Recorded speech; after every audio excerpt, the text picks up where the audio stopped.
നമസ്കാരം. തദ്ദേശീയ സ്വയംഭരണ സ്ഥാപനങ്ങളിലേക്ക് നടന്ന തെരഞ്ഞെടുപ്പ് ഏത് തരത്തിലാണ് കേരളത്തിൻ്റെ രാഷ്ട്രീയത്തെ മാറ്റി എഴുതുക? വളരെ പ്രസക്തമായ ഒരു രാഷ്ട്രീയ ചോദ്യമാണത്. നമുക്ക് പൊതുവെ ആദ്യഘട്ടത്തിൽ നടന്ന തെരഞ്ഞെടുപ്പിൻ്റെ രീതികളും അതിൽ നിന്ന് ഓരോ മുന്നണിക്കുമുണ്ടാകാൻ സാധ്യതകളും മുന്നേറ്റങ്ങളും എന്താണ് എന്നാദ്യം പരിശോധിക്കാം. ആദ്യത്തെ 7 ജില്ലകൾ, അതിൽ 3 ജില്ലകളിൽ പ്രകടമായിട്ടുള്ള തോതിൽ BJP മുന്നേറ്റമുണ്ടാക്കും എന്നത് വ്യക്തമാക്കപ്പെട്ട ഒരു തെരഞ്ഞെടുപ്പാണ്. തിരുവനന്തപുരം, കൊല്ലം, ആലപ്പുഴ ജില്ലകളിൽ നല്ല നിലയിലുള്ള മുന്നേറ്റമുണ്ടാക്കാനായിട്ട് BJPക്ക് കഴിയും. അതിൻ്റെ ഒരു കളം ഒരുങ്ങിയത് കഴിഞ്ഞ ലോക്സഭാ തെരഞ്ഞെടുപ്പിലായിരുന്നു. ആ ലോക്സഭാ തെരഞ്ഞെടുപ്പിനെ ഉണ്ടാക്കിയ അത്രമാത്രം ഇമ്പാക്റ്റോ കുതിപ്പോ ഒരുപക്ഷേ ഈ തദ്ദേശ സ്വയംഭരണ സ്ഥാപനങ്ങളിലേക്ക് നടന്ന തെരഞ്ഞെടുപ്പിൽ ഉണ്ടാകും എന്ന് നമ്മൾ പ്രതീക്ഷിക്കേണ്ടതില്ല. എങ്കിലും നേരത്തേനേക്കാൾ വളരെ കൂടുതൽ വോട്ട് ഷെയർ BJP വർദ്ധിപ്പിക്കുന്നു എന്നുള്ളത് ഇവിടെ വളരെ പ്രധാനപ്പെട്ട കാര്യമാണ്.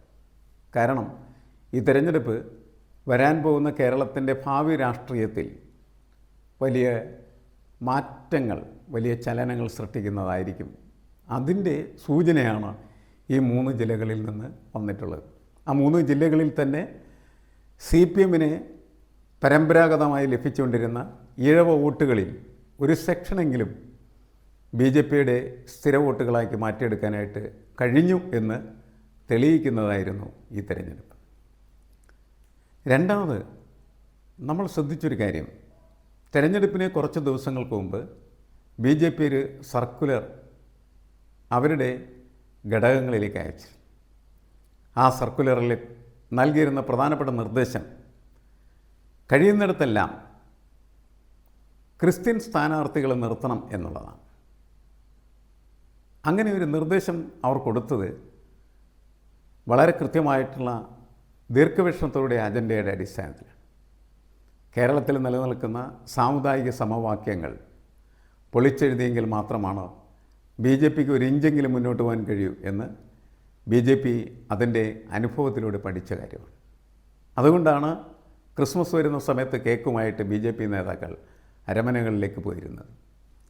അങ്ങനെ ക്രൈസ്തവ സമൂഹത്തിൻ്റെ സൗഹൃദവും ക്രൈസ്തവ സമൂഹത്തിൻ്റെ വോട്ട് ബാങ്കും കുറേശ്ശെ BJPയുടെ കൂടിയാണെന്ന് പ്രഖ്യാപിക്കാനായിട്ടുള്ള ശ്രമം പല ഘട്ടങ്ങളിൽ നടന്നു. കുറച്ചൊക്കെ വിജയിച്ചു, വീണ്ടും ഇടയ്ക്ക് അത് പൊളിഞ്ഞു പോവും. അങ്ങനെ പൊളിഞ്ഞും അതേപോലെ തന്നെ പുനർനിർമ്മിച്ചും മുന്നോട്ട് പോകുന്ന ഒരു ബന്ധമാണ് BJPയും ക്രൈസ്തവരും തമ്മിലുണ്ടായത്.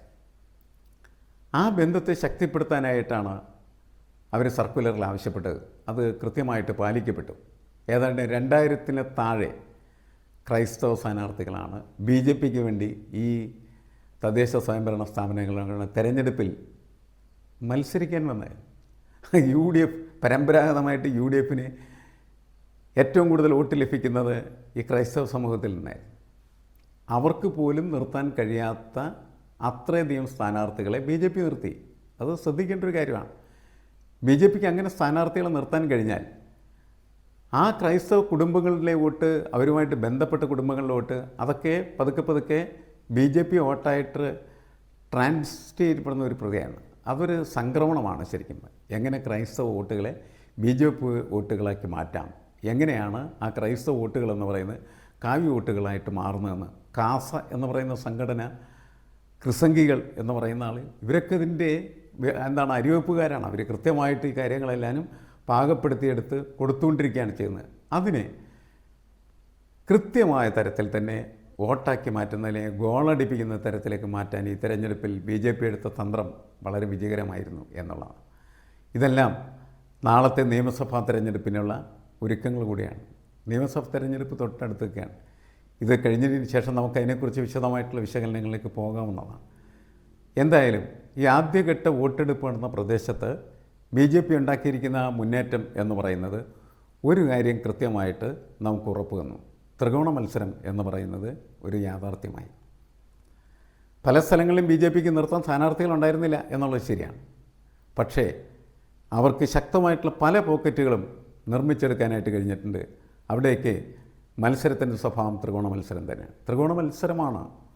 3 സ്ഥാനാർത്ഥികൾ മാത്രമുള്ള എത്രയോ ഗ്രാമപഞ്ചായത്തുകൾ 3 സ്ഥാനാർത്ഥികൾ മാത്രമേ ഉള്ളൂ. ഒന്ന് LDF, മറ്റൊന്ന് UDF, മറ്റൊന്ന് NDAയുടെ ഏതെങ്കിലും ഒരു പ്രതിനിധി. അങ്ങ് പഴയത് കാലത്തെ പോലെ ഒരുപാട് സ്വതന്ത്രരൊക്കെ കെട്ടിയെഴുന്നള്ളിച്ച് കയറി നിൽക്കുന്ന കാഴ്ച കുറഞ്ഞു. അതുപോലെ അപരന്മാരെ നിർത്തുക. VM സുധീരൻ്റെയൊക്കെ പരാജയത്തിന് കാരണമായി തീർന്നത് സുധീരന്മാരുടെ ഈ അപര സാന്നിധ്യമായിരുന്നു എന്നുള്ളത്. അതൊക്കെ രാഷ്ട്രീയത്തിലെ ഏറ്റവും പൊട്ടക്കളികളാണ്. ആ കളികളൊക്കെ ഈ തിരഞ്ഞെടുപ്പിൽ ഏതാണ്ട് ഇല്ലായ്മ ചെയ്യപ്പെട്ടു എന്നുള്ളതാണ്. അതിന് പല കാരണങ്ങളുണ്ട്.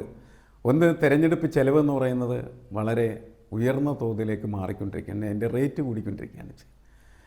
കൂടെ കുറച്ച് ആളുകളെ പ്രവർത്തനത്തിന് കൊണ്ടു നടക്കുന്നതിന് ഒരുപാട് പണം വേണ്ടി വരുന്ന സാഹചര്യത്തിൽ ഈ സ്വതന്ത്രന്മാർ വെറുതെ സമയം കളയാൻ വേണ്ടിയിട്ട് തിരഞ്ഞെടുപ്പിന് മത്സരിക്കുന്ന സ്വഭാവത്തിൽ നിന്ന് മാറിയിട്ടുണ്ട്.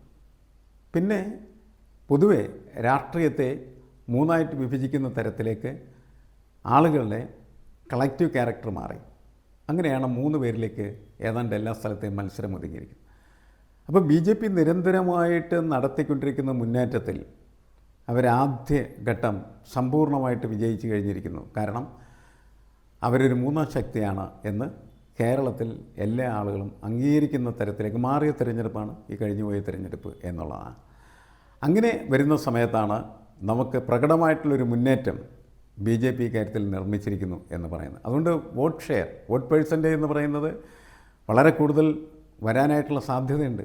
നേരത്തെയുള്ള കണക്കുകളൊക്കെ മാറ്റി BJP പറയുന്നതിനേക്കാളും ചിലപ്പോൾ കൂടും. 23% വരെയൊക്കെയാണ് അവർ പ്രതീക്ഷിച്ചിരുന്നത്. ചിലപ്പോൾ 24, 25 ആയാൽ അത്ഭുതപ്പെടേണ്ടതില്ല എന്നാണ് എനിക്ക് തോന്നുന്നത്. ഇതിൻ്റെ കാരണം ഇതാണ്. ഒന്ന്, ഈ തദ്ദേശ സ്വയംഭരണങ്ങളിലേക്ക് അല്ലെങ്കിൽ സ്ഥാപനങ്ങളിലേക്ക് നടക്കുന്ന തിരഞ്ഞെടുപ്പിൽ മത്സരിക്കുക എന്ന് പറയുന്നത് തന്നെ പലരെ സംബന്ധിച്ചിടത്തോളം ആവേശമാണ്. ആ ആവേശത്തെ നല്ല രീതിയിൽ ടാപ്പ് ചെയ്യാൻ ശ്രമിച്ചതിൻ്റെ ഒരു ഫലം കൂടിയാണ് ഈ വോട്ട് ഷെയർ വർധനവ് എന്ന് പറയുന്നത്. കോൺഗ്രസും അതേപോലെ തന്നെ ശ്രമിച്ച ഒരു പരിപാടി എന്താണെന്ന് വെച്ചാൽ സ്വതന്ത്രന്മാരെ മത്സരിപ്പിക്കേണ്ടെന്ന തീരുമാനമാണ് ബഹുഭൂരിപക്ഷം KPCCയുടെ നേതാക്കന്മാർക്കുണ്ടായത്. അതുകൊണ്ട് അവർക്ക് കിട്ടാവുന്ന പല സീറ്റുകളും അവർ നഷ്ടപ്പെടുത്തിയിട്ടുണ്ടെന്നുള്ളതാണ്. കൈപ്പത്തി ചിഹ്നത്തിൽ മത്സരിച്ചാൽ മതി എന്ന് ഒരു നിർദ്ദേശം പലയിടങ്ങളിലും അവർ നൽകിയിരുന്നു എന്നുള്ളതാണ്. ആ തിരഞ്ഞെടുപ്പ് ടാക്ടീസിന് അത്ര ഗുണകരമാണോ എന്ന കാര്യത്തിൽ എനിക്ക് സംശയമുണ്ട്. കാരണം CPM ഇപ്പോഴും സ്വതന്ത്ര വേഷത്തിൽ ആളുകളെ കണ്ടെത്തി മത്സരരംഗത്തിറക്കുകയും സീറ്റ് പിടിച്ചെടുക്കാനായിട്ടുള്ള ശ്രമമാണ് നടക്കുന്നത്. കോൺഗ്രസ് അവിടെ ചെയ്തതെന്താണെന്ന് വെച്ചാൽ സീറ്റ് പിടിക്കുന്നതിന് പകരമായിട്ട് കോൺഗ്രസിൻ്റെ വോട്ട് ഷെയർ വർദ്ധിപ്പിക്കുക എന്നതിനാണ് കൂടുതൽ പ്രാധാന്യം കൊടുത്തത്. കാരണം കൈപ്പത്തി ചിഹ്നത്തിൽ മത്സരിച്ചാൽ മാത്രമാണ് അത് കോൺഗ്രസിൻ്റെ വോട്ടായിട്ട് കണക്കിൽ വരികയുള്ളൂ. സ്വതന്ത്രനായിട്ട് മത്സരിച്ചാൽ അത് കോൺഗ്രസിൻ്റെ വോട്ടല്ല. CPM പക്ഷേ അവിടെ എടുത്ത ടാക്ടീസ് എന്ന് പറയുന്നതിനിടയിൽ പാർട്ടിയുടെ വോട്ട് ഷെയർ അവർ നോക്കുന്നില്ല. പകരം അവർക്ക് സീറ്റ് ഷെയറിനാണ് കൂടുതൽ പ്രാധാന്യമുണ്ട്.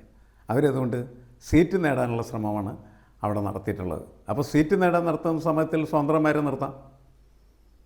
വോട്ട് ഷെയർ വർദ്ധിപ്പിക്കണം എന്ന് തീരുമാനിച്ചു കഴിഞ്ഞാൽ സ്വതന്ത്രന്മാരെ നിർത്താൻ പറ്റില്ല. അങ്ങനെ കോൺഗ്രസ് കൈപ്പത്തി ചിഹ്നത്തിൽ. അപ്പോൾ അതുകൊണ്ട് നമ്മൾ ഈ തെരഞ്ഞെടുപ്പ് വിശകലനമൊക്കെ കഴിഞ്ഞ് പത്രങ്ങളിൽ കുറച്ച് ദിവസം കഴിയുന്ന സമയത്ത് വാർത്ത വരുമ്പോൾ ഒരുപക്ഷെ കോൺഗ്രസിൻ്റെ വോട്ട് ഷെയർ ചിലപ്പോൾ വർദ്ധിച്ചിട്ടുണ്ടാവാം. ആ വർധനയ്ക്ക് സമാനമായിട്ടുള്ള രീതിയിൽ ഒരു സീറ്റ് ഷെയർ വർദ്ധിക്കണമെന്നില്ല. അതിൻ്റെ പ്രശ്നം ഇതാണ്. ഇത് നമുക്ക് ഏതായാലും പിന്നീട് വിശദമായിട്ട് സംസാരിക്കാവുന്ന ഒരു വിഷയമാണ്. തെരഞ്ഞെടുപ്പ് ഫലം വന്നതിന് ശേഷം എങ്ങനെയാണ് ഈ കാര്യങ്ങളെല്ലാം നിർവഹിക്കപ്പെട്ടതെന്ന് പരിശോധിക്കുമ്പോൾ വളരെ കൃത്യമായിട്ട് ഞാനിപ്പോൾ ഈ സൂചിപ്പിച്ച കാര്യങ്ങളുടെ ഒരു ഉത്തരം നമുക്ക് ലഭിക്കാനായിട്ടുള്ള സാധ്യതയുണ്ട്. ഇപ്പോൾ നമുക്ക് പൊതുവെ തോന്നിയ ഒരു കാര്യം, ആദ്യ തിരഞ്ഞെടുപ്പ് കഴിഞ്ഞ ജില്ലകളിൽ 3 ജില്ലകളിലെങ്കിലും BJP മുൻകാലങ്ങളെക്കാൾ വളരെ മികച്ച പ്രകടനം കാഴ്ചവെക്കാനായിട്ട് സാധ്യതയുണ്ട്.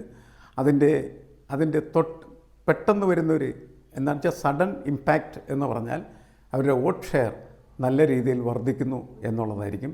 എന്നുവെച്ചാൽ അവർ കുറേ കൂടി മെച്ചപ്പെട്ട പൊസിഷനിലേക്ക് എത്തിച്ചേരും എന്നത് തന്നെയാണ്.